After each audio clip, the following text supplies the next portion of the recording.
What's up, everyone? This is your girl DJ Daz, and welcome to Touch of Daz. I am on scene here at North Carolina Music Factory with Soana. Say what's up to everyone. What's happening? We're just out here chilling. He was actually shooting a few music videos today, and they're off his new album, which is Fuck Money Get Free 4. And those visuals for I Miss Whitney and Up, Up and Away. We were actually having a good time. How have you been enjoying today? Oh, I've been having a very good time. Had my fam come out, my family come out, had my man come all the way down from High Point, my man Frank Genovese. You know his real name, but we're just gonna call him Frank Genovese. You know, he got the gear, you know what I'm saying, the ill stuff, doing the whole styling for me, you know, got my mans, everybody's out here. You know how we doing. I had a wonderful time. Yeah, I had fun too. So we're just gonna get right into this interview. How would you describe yourself as an artist out here in Charlotte? Out here in Charlotte, you know, the scene is very different than a lot of other places though. You know, it's starting to grow, so.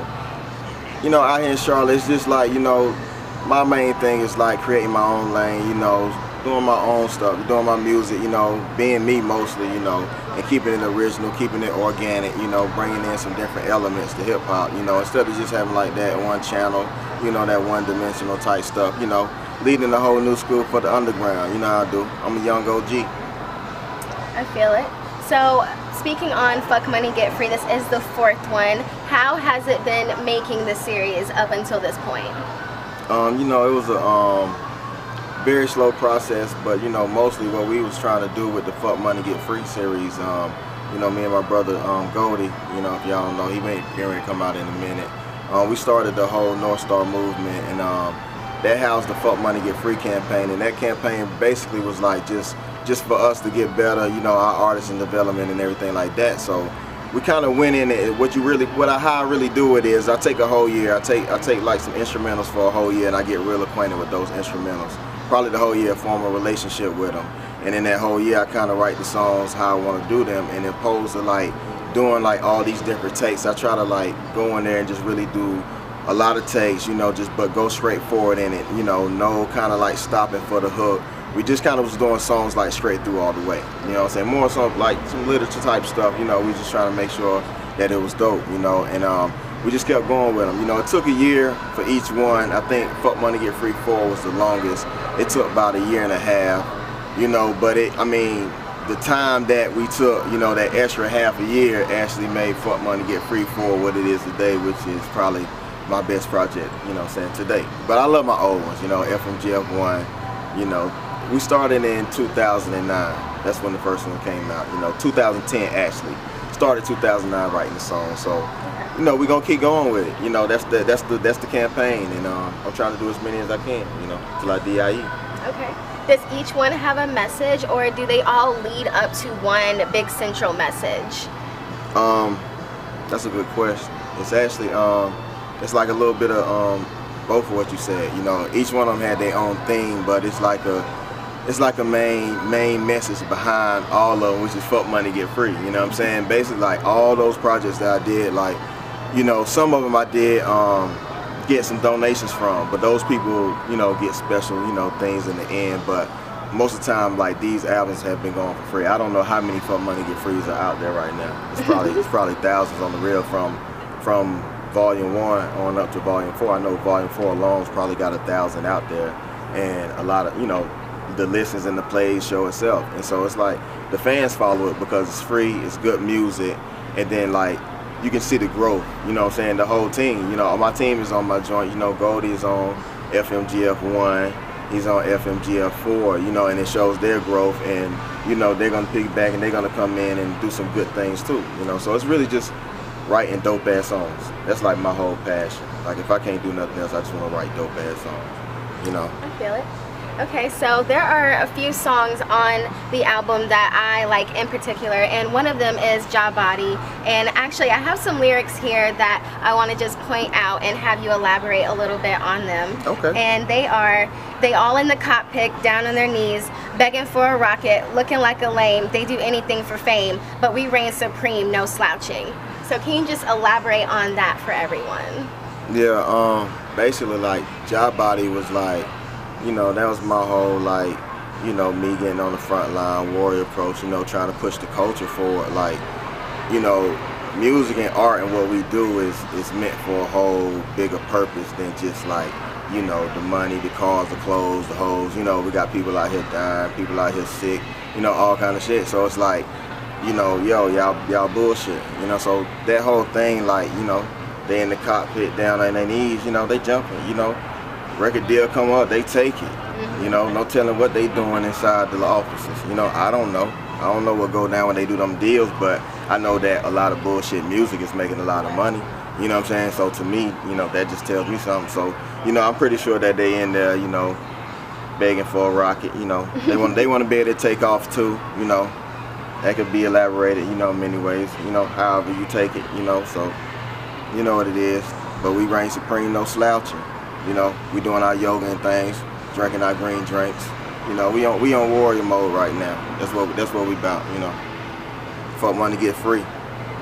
I feel it. So where do you want to go with your music? I mean, you said that if all you want to do is just write dope songs and that's all you can do, but where do you really want to go with it? Like one thing I realized about like just songwriting and penmanship, you know, period is, you know, in this world we live in, we don't realize like how important the poets and the lyricists and the songwriters are. You know, we provoke, you know, actual movements that happen in this world. You know, like, you know, things take place when certain music comes around. You know what I'm saying? Certain things are going on now because you got a lot of trash out there. So you got a lot of crazy shit going. You got kids killing kids now. You know what I'm saying? You got mothers, you know, paying they boxes out. You know, I don't understand that. You know what I'm saying? So for me right now, it's just like we got to get some culture in there. You know, like your culture teach you like, you know, everything from your discipline, your upbringing, you know, how you carry yourself, you know, where you trying to go in life. So, you know, that's like the main thing what we trying to do. Like, you know, I'm 30, I'm about to be 31, you know.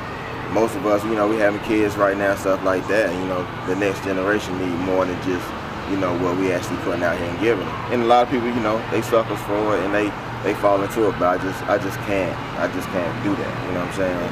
I just got to do some shit more really, you know. Fuck money, get free. Okay, so on a lighter note, I do like to always take a casual side of Touch of Daz. What is your favorite part about the Charlotte culture? That's a good question. Like my favorite part about the Charlotte culture right now is I've been dealing a lot like even with like the younger cats, you know, like I was actually I came to Charlotte in '96 and I actually went up to Raleigh for a while. And Raleigh has a different culture where, you know, it's a more older, grown necessity type culture. So, you know, I was able to do a lot of mature things when I was up there for the time I was up there. But, you know, when I came back down to Charlotte, I saw that, you know, it's very youthful, it's very bright, you know what I'm saying? I see, like, you know, within the network that I've been, you know, going through, because I like to stay with the music that's the most organic. And, like, the cats that I've been seeing that's, like, in this underground state, you know what I'm saying? They doing some dope stuff. Like, you know, you got The Wave, you got Naj Hood, you know what I'm saying? You got Elevator J. You got these dudes doing some real good music. You know, it's a lot of stuff. You know, I even heard like some of Makita stuff. So it's like, you know, you just seeing this whole culture pushing forward. It's a lot of people, you know what I'm saying? My man Joe Sig, my man, you know what I'm saying, Lee Sword, you know what I'm saying? So I see that. I see it growing right now. So like I'm down with that, you know, and it's like I see the art coming back in it, you know what I'm saying? You got some painters out there, you got Ghost, you got Jimmy, you know, you got my man Josh Henderson, you know what I'm saying? So it's like you see the culture coming back, and it's good here because of the market, you know what I'm saying? It's more urban, but it's more busier in Charlotte, you know what I'm saying? It's just moving. So like as far as that, like I'm down with that, you know, like that whole aspect, you know. And I think like Charlotte should be the city where, you know, we make rich music, you know what I'm saying? I don't think it's, to me, when I hear Charlotte, I don't think, you know, like some of the stuff that I hear sometimes. Like when I hear about Charlotte, North Carolina, I think like real rich, real soulful music, real abstract, real artsy. You know what I'm saying? That's just the whole vibe, you know what I'm saying? That's all the way down to like what all the kids doing, you know what I'm saying? You got the Noda area, all that, you know, so it's different aspects, but then I hear some other stuff that's like dope too. It might not necessarily be like in my realm, but I hear some stuff out there that, you know, I like too, but at the same time, right now, my whole mission, our mission, you know, North Star and everything like that, we trying to push this culture. You know, we just trying to push some real good music, put the knowledge in the music, and just put some real music. You know what I'm saying? And write dope ass songs. Fuck money, get free. Okay. So every time I see you, you are just so stylish. So do you have it? You are, but not as stylish as me. I definitely beat you on that. No, you stylish. You stylish too, because like I seen you rocking the flower crown. Thank and like you. you got the crown of roses right now. Let me plug myself. I make these. This is You Make Clothing. Just Ooh, plug myself. You made them yourself? Yes, exactly. DJ Anyway, Dazz. do you have any favorite Charlotte brands? I don't have no favorite Charlotte brands, but you know my man Frank Genovese, damn, you know all my videos got my nice little brim. See that? You know he hooked me up though. He's straight out of High Point though. I'm right on that High Point, right? He in Greensboro. He in Greensboro right now, but he based out of High Point. Like he just hooked me up with his styles, and the reason why I connect with him really is because like it's just we on that whole symbiotic thing. Like it just meshes up, and I like the fact that he like do a lot of like offset flavors, but it's like, you know, you want to use other stuff. You know, when you cooking, you want to use herbs, you want to use your spices, you want to do this, so you know you can add that in your clothes too. It's music too. You know, I wouldn't do a mixtape that just had like one outfit. You know what I'm saying? Like every song, like that's the thing I like about Fuck Money Get Free For. You know what I'm saying? And he took it, no telling what he did. He probably was listening, was just stitching and shit up. You know, it's like, yo, I'm about to hook this nigga 7 fuck. And he hooked me slam up. You know what I'm saying? I like how the patterns mix together. Like not a lot of people can pull off the mixed patterns. Yeah. So you're definitely rocking it.